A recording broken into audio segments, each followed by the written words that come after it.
Happy New Year and welcome to Airgun Extra, brought to you in association with Crackshot, the Southwest's premier airgun centre and ranges. We've got something for everyone in this week's episode.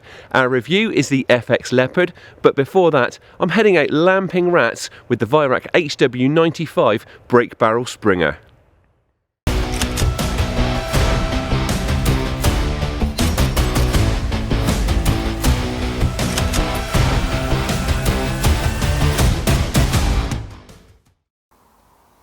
Right, I'm out on the rats again tonight, and inspired by a recent lamping session, I thought I'd go old school again, but I've gone even more simple and affordable this time. I've swapped out the PCP for a spring-powered gun. So the setup is the Weihrauch HW95, really nice, straightforward but decent quality brake barrel. This one is 22 caliber, and a really nice touch with this particular model is it's got an adjustable cheek piece and butt pad. Now that only sounds like a small thing, but it makes a huge difference when it comes to getting decent eye scope alignment. So ammo wise, I'm using JTS Dead Center, the 16 grain version, which this gun just shoots absolutely brilliantly with. In all honesty, a lot of my 2.2 sub 12 guns like them. So that's the ammo choice. The scope, again, sticking with affordability, is the Hawke Vantage. This is the SF model, which has got side focus. As ever, I've got that attached with Sports Match scope mounts, and I've got a one-piece mount on just for a little bit more security because I'm using a recoiling gun. I'm not going to be using a scope cam tonight. Now, while I've got every faith in the Vantage's ability to withstand the recoil from this gun, I'm not convinced about my GoPro. So yeah, no scope cam footage, but in all honesty, it's one thing less for me to worry about. The lamp is a Richter Optic one from the Gunlight kit. I've got a different mount here just because it gives me some angle adjustment, which I like. So yeah, that's the main kit items. So we'll get ourselves settled in and hopefully shoot a few rats.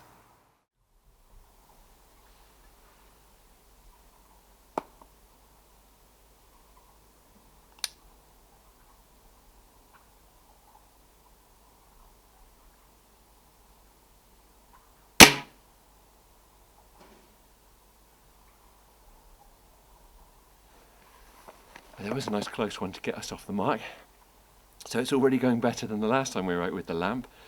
And as ever, that was one that felt safe underneath the pallet there. I'm just going to leave the lamp on for a moment because a little bit of light that it's casting in front of me makes life easier for reloading the brake barrel. You'll also see I haven't got my gloves on tonight because I really want to be able to feel what I'm doing.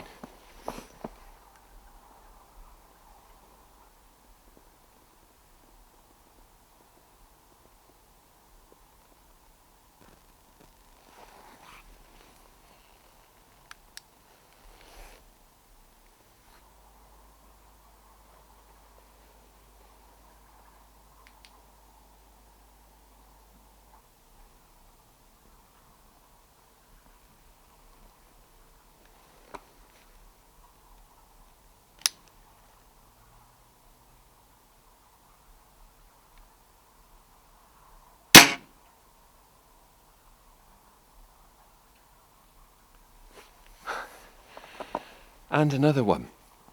Now I've actually put a few handfuls of grain down just to try to persuade the rats to keep still where I want to be able to take shots at them, and that one was definitely having a feed, and there was at least one other rat around that spot then, so hopefully it'll be back out again soon.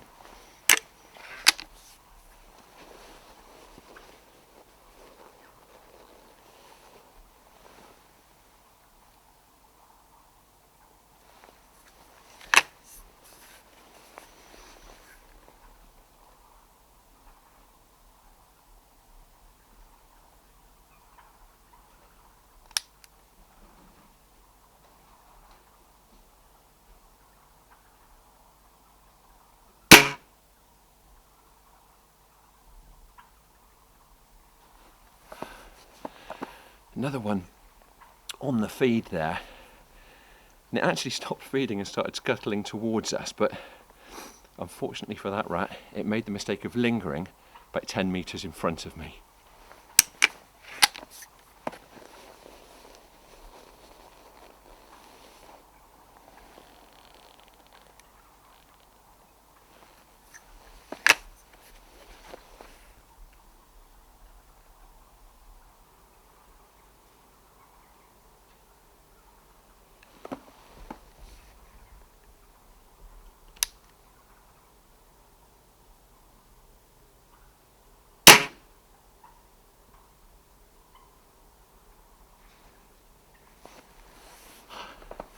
Another one on the feed again. It just goes to show what a difference it can make just putting down a few feed spots when you do need to keep rats still. Now, my usual preference is for maybe a liquid feed, like liquidized cat food or even very fine breadcrumbs, but tonight it's just a handful of grain from the grain store and it's working perfectly well.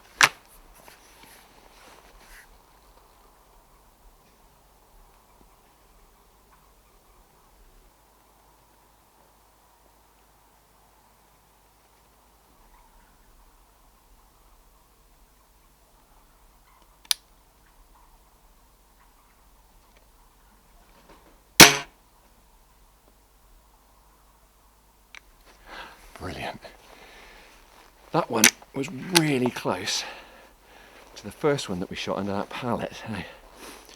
On the subject of stealth, because we noticed last time the rats really don't like having the lamp shone on them, I'm using the red LED in the lamp tonight, same as I was before. Obviously you can't see that because it's black and white through the infrared camera, but it does soften the beam a little bit, and I just think it can't be much more offensive than the lights on the back of the tractors that are often whizzing around this yard. Another bit of stealth is trying to keep the gun quiet. The HW95 comes supplied with a Weihrauch silencer. It's very efficient. You can't always tell it when you're using a spring and piston gun because obviously you get the noise from the action, but downrange I can assure you that that silencer is making the muzzle report significantly quieter than it would be without it on there.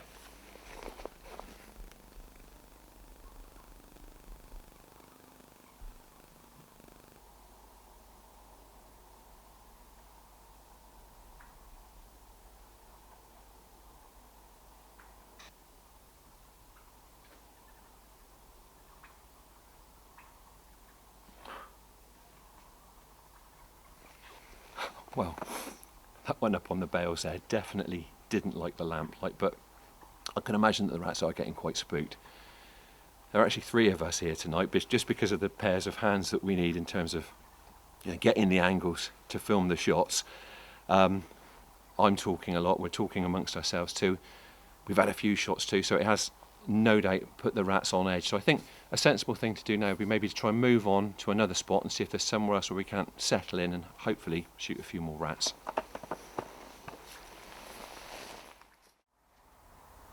You want it? You want it? Yep. Yeah.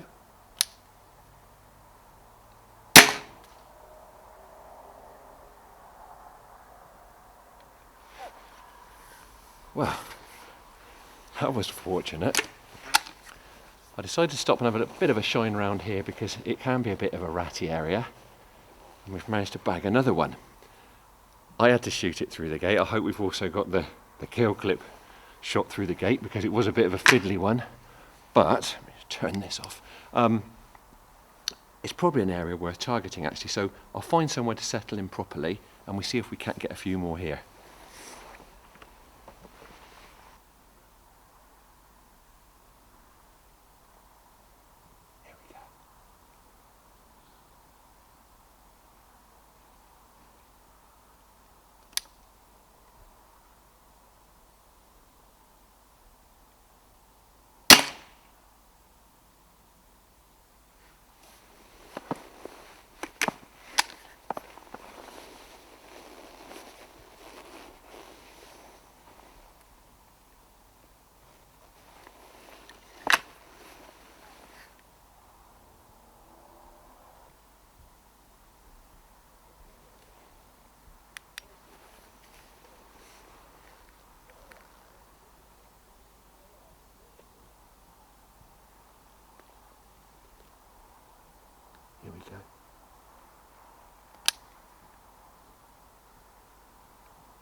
Well, I'm going to make that the last one.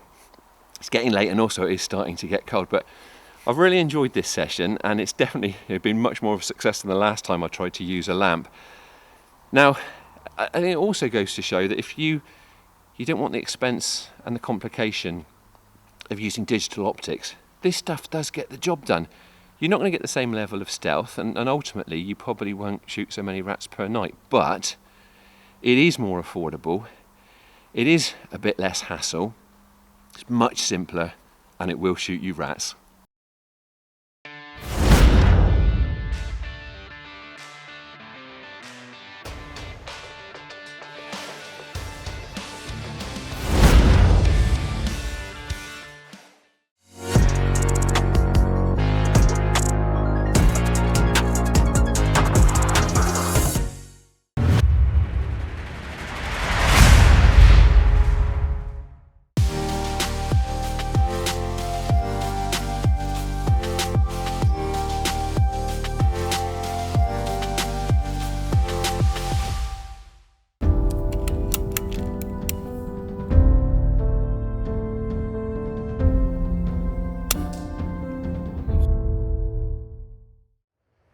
Well, I thoroughly enjoyed ratting the old-fashioned way there, but we're going a bit more high-tech now as I take a close look at the compact tube version of the FX Leopard PCP airgun.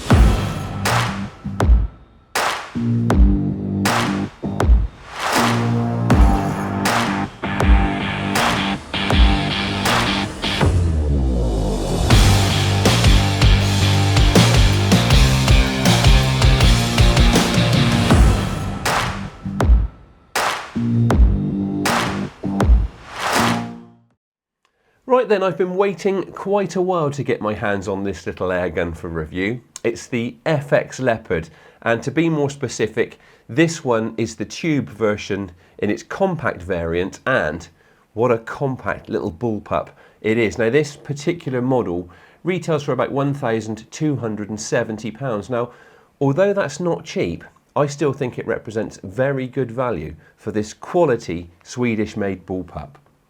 FX tend to make very tidy airguns, and this one is certainly up to the usual standard.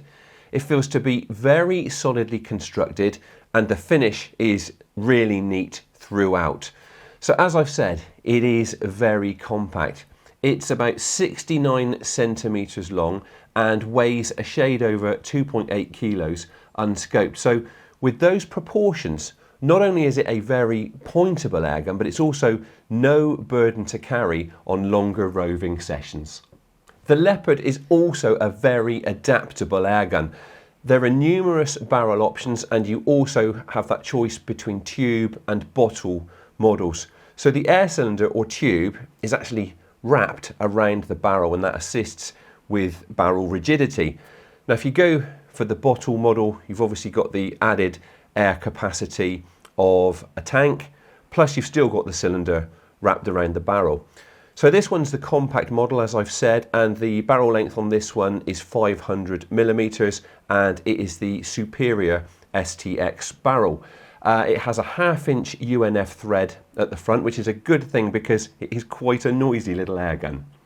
The longer versions of the tube model actually have a rail type arrangement up front, and that serves as a forend. Now you can see it is absent from the compact model, but rather than use the barrel for my leading hand, I've actually used the little section in front of the trigger guard, and I've found that to be perfectly comfortable. Now you can actually buy a retrofit composite kit that gives you more forend reach and also shaves off a bit of weight, and we will actually look at that in more detail at a later date. Moving back, I really like the pistol grip. So it's FX's UG1 design. It's an AR-15 type grip and it's very easy to swap out, but I don't really see any need to. It really fills the palm, it's very nicely sculpted and it's nice and steep. You know, on top of that, Its stippled rubberized finish feels great in the hand, but most importantly, it just got me onto the trigger really well. You've got a polymer cheek support. It's pretty basic. There's no height adjustment, but it's got a rounded profile and it makes for a very comfortable contact point. The butt pad, also fairly basic, but it feels good in the shoulder, and that is height adjustable. So you just give the locking knob a turn and it shifts up and down so you can achieve correct eye alignment with your chosen scope. In terms of scope attachment, you've got a really sturdy 30 MOA Picatinny rail. It feels rock solid and it provides more than 200 millimeters of clamping space. And I'm pretty confident that is going to be more than enough to accommodate virtually any scope that you're going to want to pair with this little PCP. The FX Leopard runs a tried and tested magazine system. So the gun is available in 177, 22, .25 and .30 calibers. This one is a 177 and that magazine holds 22 pellets or slugs. Now it is a magazine with a reputation for being kind to ammo, and it is pretty simple to load. All you need to do is turn the central locking clip so you can remove the clear faceplate. You then rotate the inner drum as far as it will go and then drop a pellet nose first into the first bay to hold it under spring tension. You then simply work your way around loading each bay. Then when it's full, pop the faceplate back on, lock it back in position, and you're good to go. The magazine is driven by a side lever action which, unlike a lot of bullpups, is nicely positioned well forwards, so it's very easy to operate. So it's got a notched drop down handle and a very positive mechanism that snaps it nice and securely back in position at the end of the forward stroke. It's fast and it's slick, and judging by my weeks of testing, utterly reliable. You are certainly assured of a swift follow-up shot with this setup. Moving on to the trigger, it's got a curved blade with a flat face that transmits plenty of feel, and that is also adjustable for height and angle. Now you can also adjust the actual mechanism in both the first and second stages, but as ever I've been testing it on the factory setting. So straight out of the box, the first stage is fairly light and short, as is the second stage, but there is a discernible stop point between them, and the final break is creep-free and predictable. I really like the positioning of the safety catch. Now it's just above the trigger blade, but still a sensible distance away from it. Now you can easily operate it with your trigger finger, and there are even switches on both sides. So it's in the safe position when the arrow is pointing upwards, and you simply flick it back and up so that the arrow is pointing forwards when you're ready to shoot. So the FX Leopard has an AMP Mark II regulator, and it is pretty consistent. Now this one is sub 12 foot-pounds. It's actually running at around 11.4 foot-pounds, and muzzle velocity variation is remaining within 5 feet per second over a 10-shot string. So regulator pressure is displayed on the gauge on the left-hand side of the stock. Behind that you also have the FX Quick Tune system. Now obviously it's slightly simplified because this gun is sub 12 foot-pounds, so you've only got the rear wheel on this one. Overall pressure in the tube is displayed on the gauge on the opposite side. Now I've already explained that the cylinder or tube is wrapped around the barrel. On this particular model the capacity is 210 cc, maximum field pressure is 230 bar. Now I must confess I didn't have that much air in my tank, so I haven't checked shot count from a full charge, but FX states it as being capable of about 150 shots, and that's running at about 15 foot-pounds, so you should be able to expect a few more than that at sub 12. Now you'll obviously get more shots per fill from the longer barreled models, and significantly more shots per fill from the bottle versions. Now when it is time to refill, you simply pop the cap off of the inlet and then couple up with the supplied connector. I've paired the Leopard with my trusty Element Optics Helix scope, which actually popped straight off of my FX Panthera, and it makes for a really nice combo.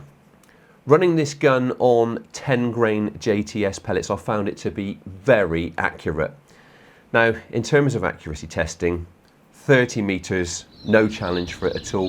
And even at 40 meters, it was still single holing. At 50 meters, 20 millimeter groups are still perfectly achievable off the bench. So that is the FX Leopard, well, the compact tube version anyway. This is a highly versatile platform. It gives you loads of choice in terms of air reserves and barrel specifications, and the standard and sniper models, which have 600 and 700 millimeter barrels respectively, actually come with the superior heavy smooth twist barrel liner. Now, if you add that to the fact that this gun is capable of extremely high power output in its high power versions, it's got an easily adjustable regulator and very straightforward tuning, those barrels should give brilliant performance with slugs. But I've got to say, I've been really impressed with this model. I see it as being a great little sub 12 bullpup for hunting. It comes in at a really competitive price, and that also includes a hired case.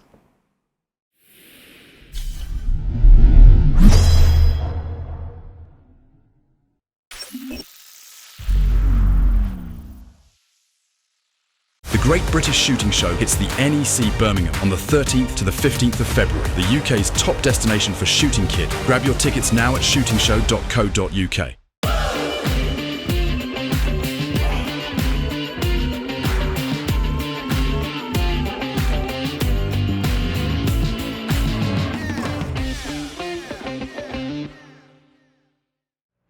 I'm afraid that's all we've got time for this week, but as ever, we'll be back with more in 2 weeks. Thank you for tuning in. Please don't forget to like and subscribe. Thanks again to Crackshot. You will find a link to their website in the show description, along with a load of other useful information. Don't forget, it's now only a few weeks until the Great British Shooting Show. We'll hopefully see a few of you there. As I've said, we're back with more in a fortnight. Until then, enjoy your shooting and stay safe.